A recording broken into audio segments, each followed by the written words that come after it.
मुझे बहुत डर लगता था कुछ न्यू ट्राई करने से, क्योंकि मैं कभी फेल नहीं की थी। मुझे फेलियर से बहुत डर लगता था और मुझे पता था कि ये जो मेरी दौड़ है फेलियर को अवॉइड करने वाली, ये किसी दिन खत्म होने वाली है। तो एट 23 मैंने अपनी जॉब छोड़ के अपना बिजनेस स्टार्ट करने का प्लान बनाया। तो 1 करोड़ की सैलरी छोड़ के मैं 10,000 पर मंथ की सैलरी पे सस्टेन कर रही थी। बहुत मुश्किल था।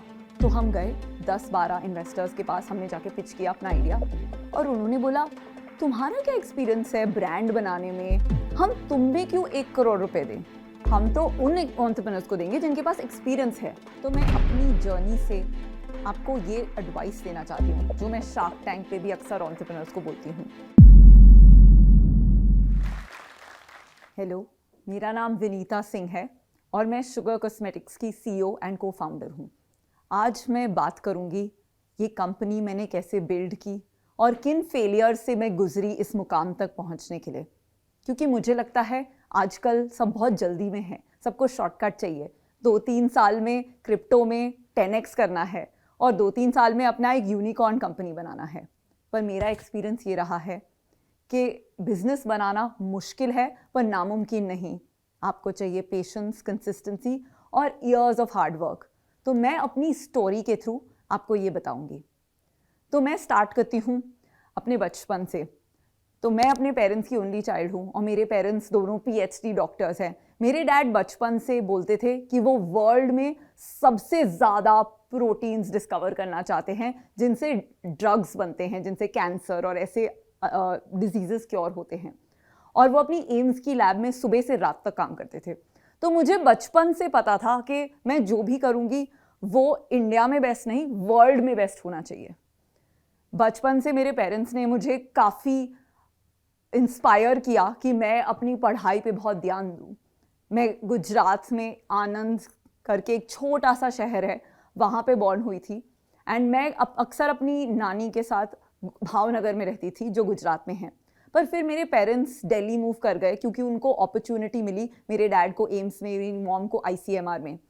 तो मैं उनके साथ जब दिल्ली आई तो मुझे बहुत डिफरेंट एक्सपीरियंस था। मैं ओनली चाइल्ड थी तो मुझे फ्रेंड्स बनाने में थोड़ा स्ट्रगल होता था क्योंकि मेरे कोई सिबलिंग नहीं थे। तो मैं अपने आप अपने आइडियाज़ से मैं काफ़ी टाइम स्पेंड करती थी। मैं और मेरी बेस्ट फ्रेंड ने जब हम 10 इयर्स के थे तो एक मैगज़ीन बनाई जो हम डोर टू डोर बेचते थे 3 रुपए के लिए। 3 रुपए की मैगज़ीन बेचना भी इतना मुश्किल था कि काफ़ी बार हमें बोलते थे जो दरवाज़ा खोलते थे कि 3 रुपए तो बहुत ज़्यादा है। और मैं सोचती थी, मैंने हमेशा पैसा फॉर ग्रांटेड लिया था, पर उस टाइम मुझे at a very young age पता चली 3 रुपए की भी क्या वैल्यू होती है।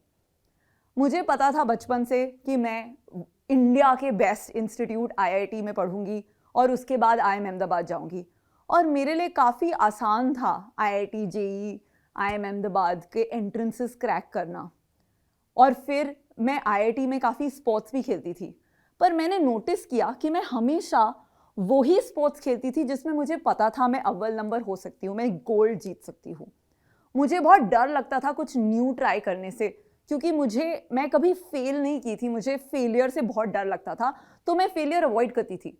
मैं अपने सारे सपने डिसाइड करती थी उस बेसिस पे कि किस चीज़ में मैं सक्सीड करूँगी और वही मेरा सपना होगा। तो क्योंकि मुझे पता था कि मुझे इन्वेस्टमेंट बैंकिंग जॉब ऑफर मिल जाएगा, मैंने IIM अहमदाबाद में इन्वेस्टमेंट बैंकिंग के लिए ही अप्लाई किया और मुझे मिला, एक बहुत बड़ा पैकेज मिला 1 करोड़ का, और मैं बहुत खुश थी। पर मुझे रियलाइज़ हो रहा था कि मैं अपने सपने उस बेसिस पे चूज़ कर रही हूँ कि मैं कभी फेल ना करूँ। और मुझे पता था कि ये जो मेरी दौड़ है फेलियर को अवॉइड करने वाली, ये किसी दिन ख़त्म होने वाली है। तो मेरी जो दौड़ थी फेलियर्स अवॉइड करने की, वो 23 साल तक बिल्कुल एज पर प्लान चली।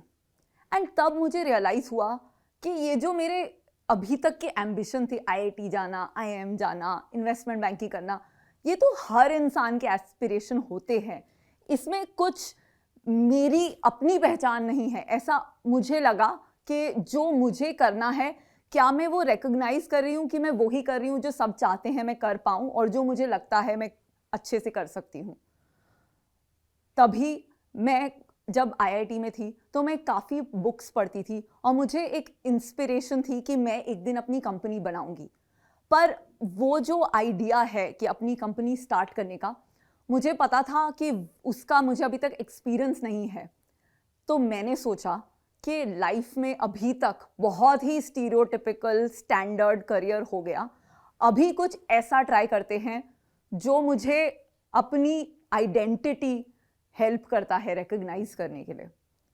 तो एट 23 मैंने डिसाइड किया कि मेरी very high paying investment banking job offer को छोड़ के मैं अपनी कंपनी स्टार्ट करूंगी।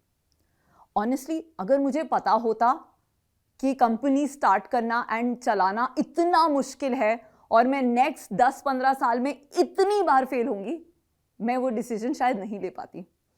वेरी लकीली मुझे लगता था कि मैं इसमें भी वर्ल्ड क्लास कंपनी बहुत जल्दी क्रिएट कर पाऊंगी। तो एट 23 मैंने अपनी जॉब छोड़ के अपना बिजनेस स्टार्ट करने का प्लान बनाया। तो हमारा फर्स्ट आइडिया था कि हम एक विमेंस लॉन्जरी ब्रांड बनाएंगे और उसको ई कॉमर्स के थ्रू कंज्यूमर को एजुकेट करके बढ़ाएंगे। उसके लिए पर पहले थोड़ी सी फंडिंग की ज़रूरत थी, क्योंकि मैं और मेरे को-फाउंडर एक मिडिल क्लास फैमिली से हमें बिजनेस के लिए कैपिटल की ज़रूरत थी, क्योंकि हमारे पेरेंट्स के पास बिजनेस बैकग्राउंड नहीं था कि वो उसमें इन्वेस्ट कर सकें।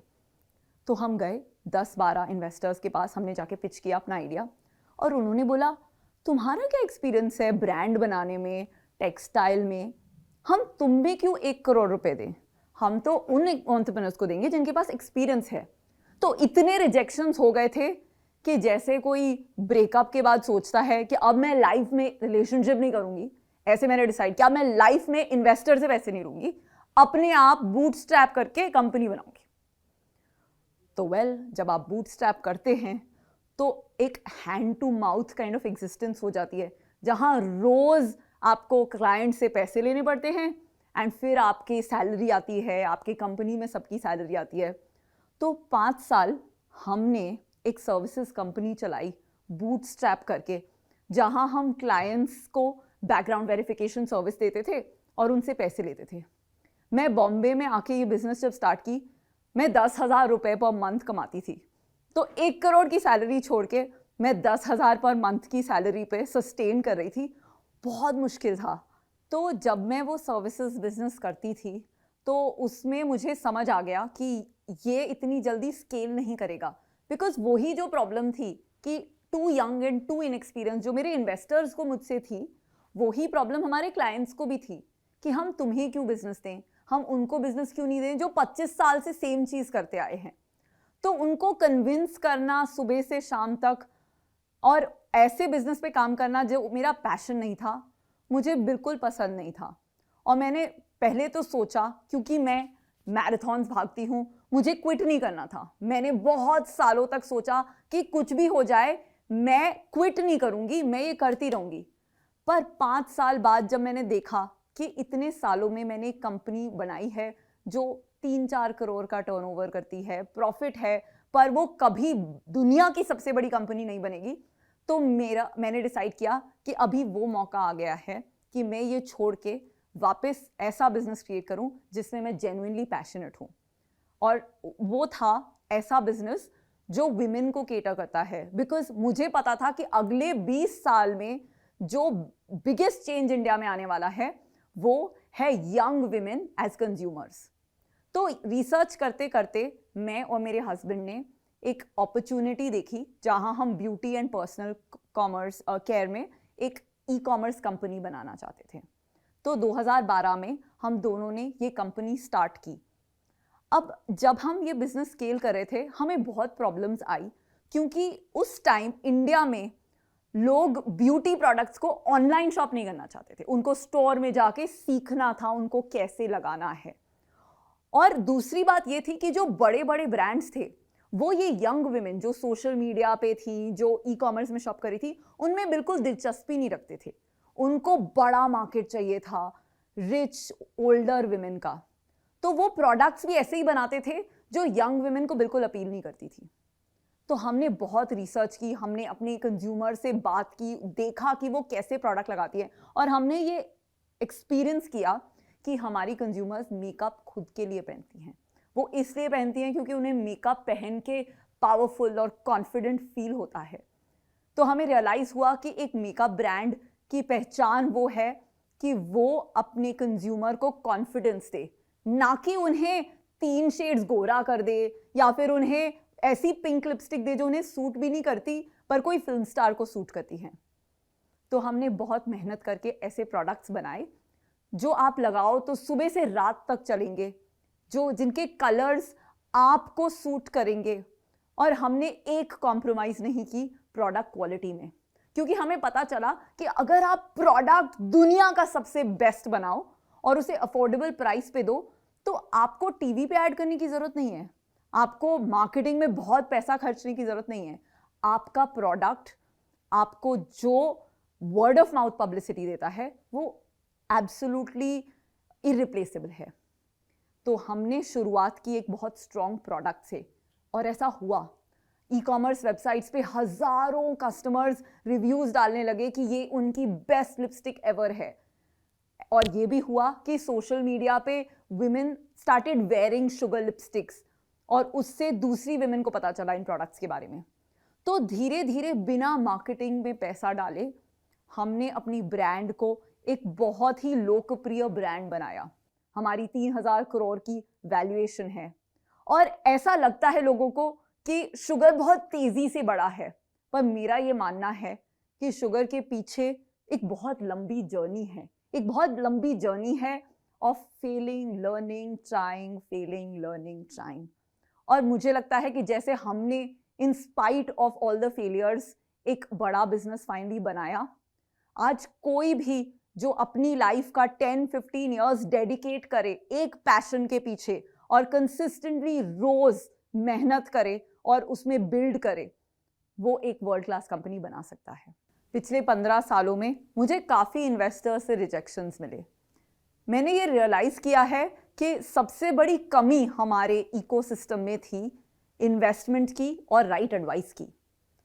आज शार्क टैंक इंडिया एक प्लेटफॉर्म लेकर आया है जहां छोटे से बड़े एंटरप्रेन्योर्स आके अपना आइडिया, अपना बिजनेस हमें पिच कर सकते हैं और हम उसमें इन्वेस्ट करेंगे।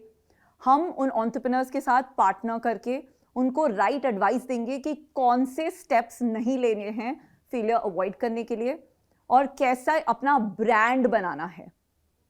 And I am very confident कि इस प्लेटफॉर्म के थ्रू हम काफ़ी बड़े बिजनेसेस क्रिएट करेंगे। हाँ, मेहनत तो सारी फिर भी आपको ही करनी है एज एंटरप्रेन्योर्स, पर मैंने जो एक्सपीरियंस किया वो ये है कि एंटरप्रेन्योरशिप की जो रोड होती है वो बहुत लोनली होती है और आपको ऐसे चीयर लीडर की ज़रूरत है जो खुद ये अकम्प्लिश कर चुका है, वो खुद जो फेलियर एक्सपीरियंस कर चुका है, तो आपको इन्वेस्टमेंट ही नहीं राइट एडवाइस भी दे सकता है। तो मैं अपनी जर्नी से आपको ये एडवाइस देना चाहती हूँ जो मैं शार्क टैंक पे भी अक्सर एंटरप्रेन्योर्स को बोलती हूँ। पहली बात, अपनी प्रॉब्लम से शुरुआत करो, क्योंकि जिस प्रॉब्लम से आप गुजर रहे हैं, जो प्रोडक्ट की आपको अंडरस्टैंडिंग है, वो किसी और के पास नहीं है दुनिया में।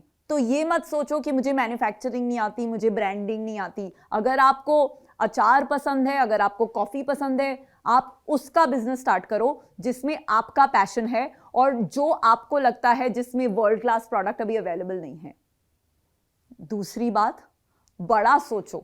काफ़ी लोग शार्क टैंक में आके छोटे छोटे एम्बिशन रखते हैं, पर अगर आप स्टार्स के लिए एम करते हैं ना, तब आप मून तक पहुंचते हैं। तो अगर आप बड़ा नहीं सोचोगे, अगर आप सोचोगे कि मुझे 5 करोड़ का बिजनेस बनाना है, तो आप 1 करोड़ का बिजनेस भी नहीं बना पाओगे। तो बहुत बड़ा सोचो, aim high and don't worry about anything else. और तीसरी बात है, फर्स्ट प्रोडक्ट फेलियर से डरो मत। अपने कंज्यूमर के पास जाओ, उनसे सीखो कि क्या आप गलत कर रहे हो, आइटरेट करो, बेटर प्रोडक्ट बनाओ। फेलियर से डरो मत, फेलियर से सीखो, बाउंस बैक करो एंड कंटिन्यूअसली ट्राई करो। आपको आपका सुपर हिट प्रोडक्ट और फिर आपका बहुत बड़ा बिजनेस जरूर मिलेगा। जोश टॉक्स अब स्पॉटिफाई एक्सक्लूसिव पॉडकास्ट है, जिसके साथ जोश टॉक्स की सभी कहानियां ऑडियो फॉर्मेट में अपलोड होंगी केवल स्पॉटिफाई पर। और हाँ, अगर आपको ये वीडियो अच्छी लगी तो आप जोश टॉक्स पॉडकास्ट को फॉलो कर सकते हैं और सुन सकते हैं ऐसी कई प्रेरणादायक कहानियाँ सिर्फ स्पॉटिफाई पर।